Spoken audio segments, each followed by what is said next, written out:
we're at the Valleytown Crier in McAllen, Pete Pettis and myself, Greg Selber, and we came up with a name for the show. So I told you we were going to be informal, but we did come up with a name. We're going to call it Talking Sports. Now, Pete, that's a pretty good name, I think. I like it. Every time you and I see each other at the convenience store, that's what we do. We talk sports, right? Sports. So our goal is, not to be the big shots with the, exploding scoreboard. We're just going to do some things, like we said last week, that hopefully you haven't heard or seen before. It's incredible. We're going to actually have the Chinese linking rings on here and some pygmies in. It's good. All right. Let's talk about last week's scores. You want to look over these scores real quick? Yeah, we got some scores here. The big one we need to talk about, first off, you were at that game, Economides, at Memorial at Economides. Yeah, that was big. And, it was real big. How big was it? What were the fans like, first off? I'll tell you, they were going bananas.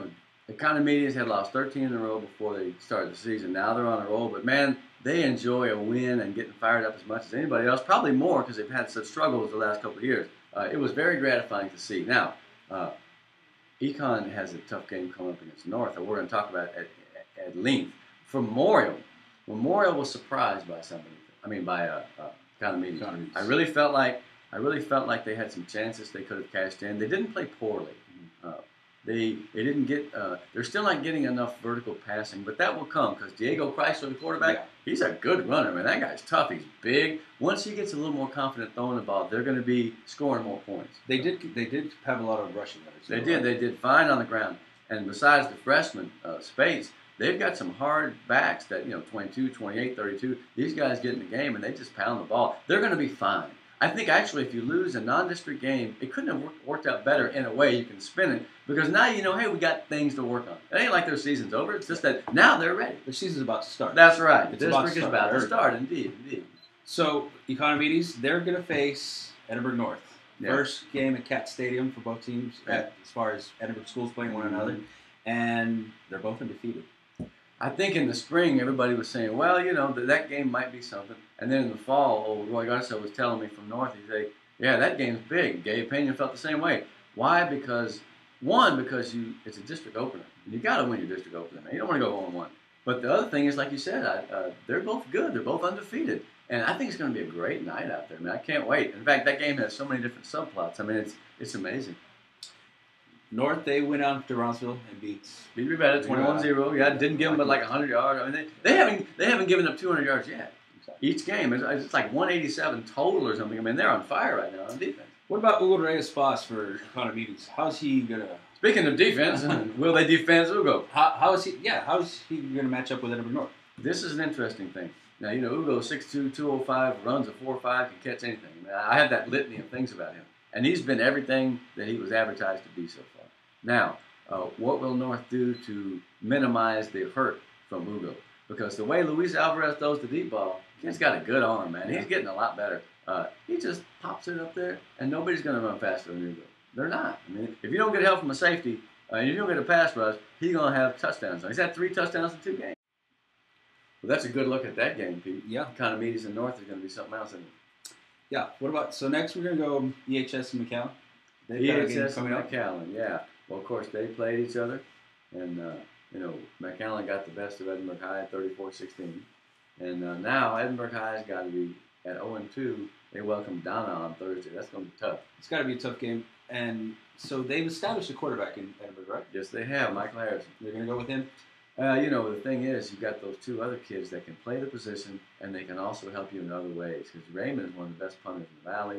Alex will probably end up playing some defense, and they'll still be available to play quarterback. So you have now you had a problem, now you got a solution, so you move forward. But they're going to have to run the ball better.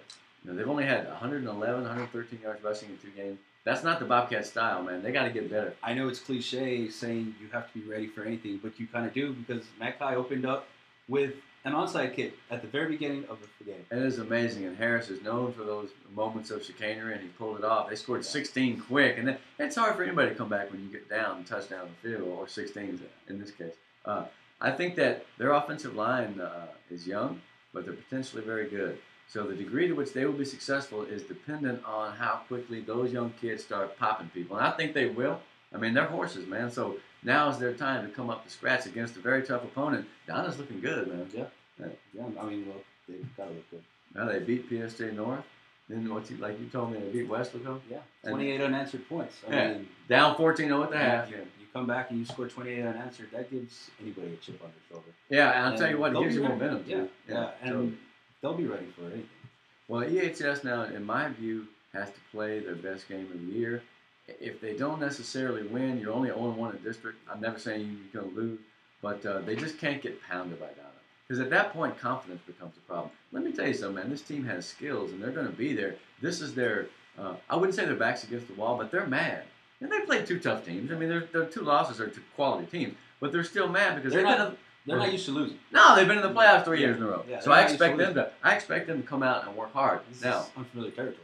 Yeah. In the old days, I used to do that when Robert was a coach. And Robert Vela, they would play a killer schedule and take 3 licks or 1 out of 2, 1 out of 3, and then they would come on and make the playoffs. Right? So those tough games, and this is 3 in a row now. Win district. Well, yeah, exactly. They can still win district. You're kidding? The bottom line is it's now how emotionally do you respond to the fact that, okay, you may know that, and that may be but everyone else says, man, they're 0-2, they ain't no good. They're not no good, I can tell you that. They're going to be tough, and when they play them city schools, it's going to be ugly. And that's a good ugly. Yeah. Who we got next on the board there? Well, McAllen now at 2-0 will play McAllen Rowe at 1-1. That is going to be a wonderful game. Rowe scored a lot of points last year. Yes, they did. 85-0 against Pace. Of course, it was Pace, and everybody keeps saying that, oh, it's just Pace. Who knows? Who knows what's going on with Brownsville Pace? But 85 points is great. It's a Modern Valley record. Yeah. I mean, other than that, it's not that good. Okay, so now they got McAllen. I hope they're going to have some more points left over because they're probably going to need it. They're probably going to need points against Mac High, who I got 38 one game, and then what did they get last week? 34. 34, yeah. So, I mean, there is 36 average. So, it's a good club, and they're going to be ready. There will be some points scored. The key is, we were talking about earlier, whose defense is going to play better? Because if you can score all day, but if you can't stop anybody, then you better not make one mistake on offense because you lose 41-38. You've seen Rowe a time or two, right? So I think that's a pretty good club. No, right? They are. They can make some stops as well. That offense runs the spread, just like almost everybody else, and they're able to move the ball around and score points. In the old days, it would have been spread versus spread. McAllen is more diversified right now.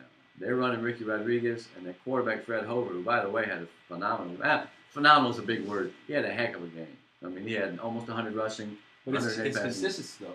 Yeah. He had the game like that. Yeah, it's pretty tough.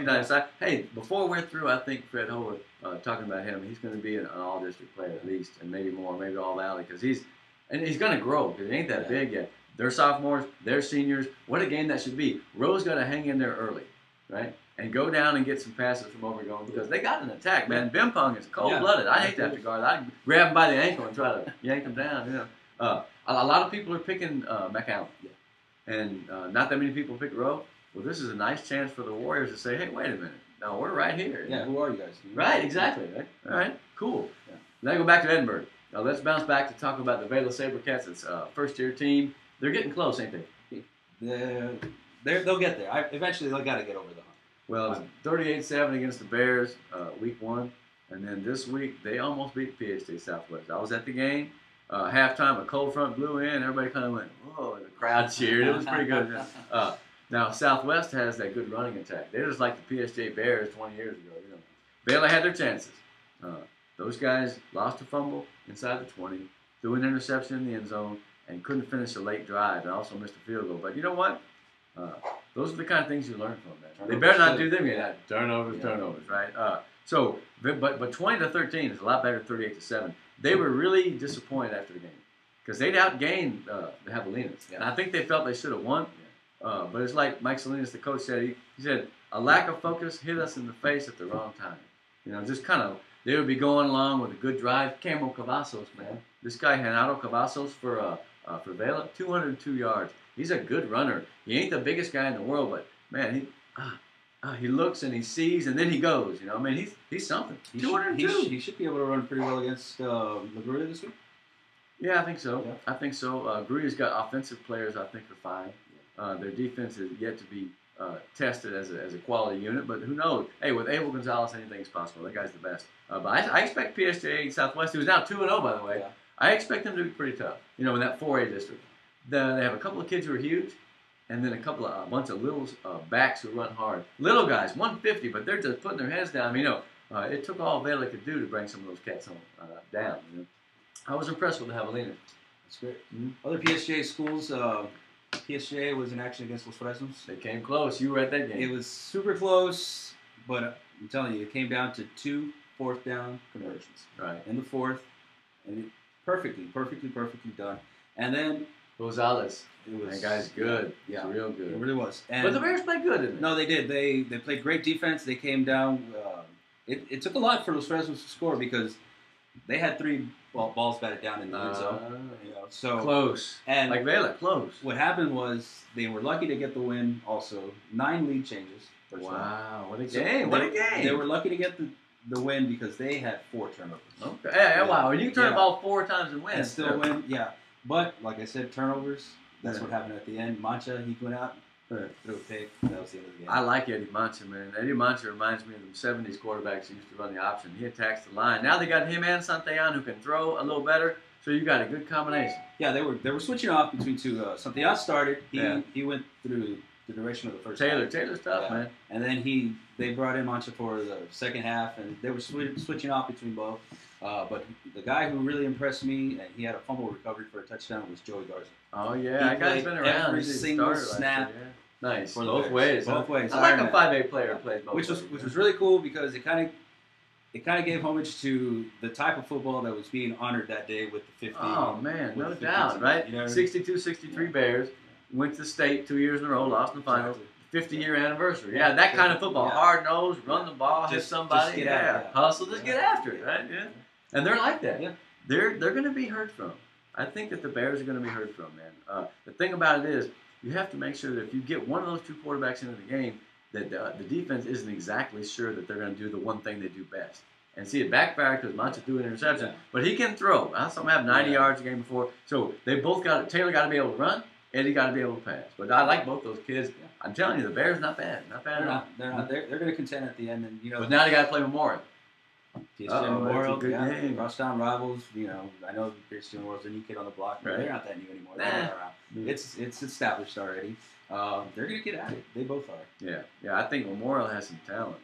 Jaime Borrego, he's good, man, and so is Manny Mancias. But the defense never gets as much credit because if you notice, they'll stop people pretty good in stretches, man. I like that team. Gus Cavazos is cool, man. He likes to play the underdog role. And his kids do too. They're like, oh yeah, you're not gonna pick us. Well, it's good motivation. Yeah, no, it is. But I mean, if I were PSJ Memorial, I'd be on the lookout for Garza because he's gonna hit somebody and he's gonna hit him hard. And so will Nick Mendoza, man, that big end. Yeah, the Bears lost a lot of kids on defense from last year, but they still got some talent. I'm thinking that's gonna be a great game. Yeah. They go back and forth like that. Who does PSJ North play? Oh, they play Weslaco East. We hadn't even had that on our list until now. Weslaco East is good, man. They held Cal Allen to 240 yards, 21 points. Now, that's not the greatest Cal Allen team ever, but any Cal Allen is still Cal Allen. It's still a name. So for East, it's a marquee game. That's right. It's a marquee game. That's right. East has moved up to 5A. They got pretty good size. Not like the old days when they had that big college line. Sure, but they got a good quarterback, Brandon Hernandez. They got a couple of backs. That's going to be a hard game. But PSJ North traditionally recovers well. So they lost that first game. Then they took out Edcast. They did a good job against them. They really did, 28-14. So that, to me, is almost the best game of the week. I mean, that's an amazing game. The Raiders are one of those teams or a program that they'll always do what they're supposed to. They'll get back on track because they're well coached and they're disciplined and they're going to be there. Great.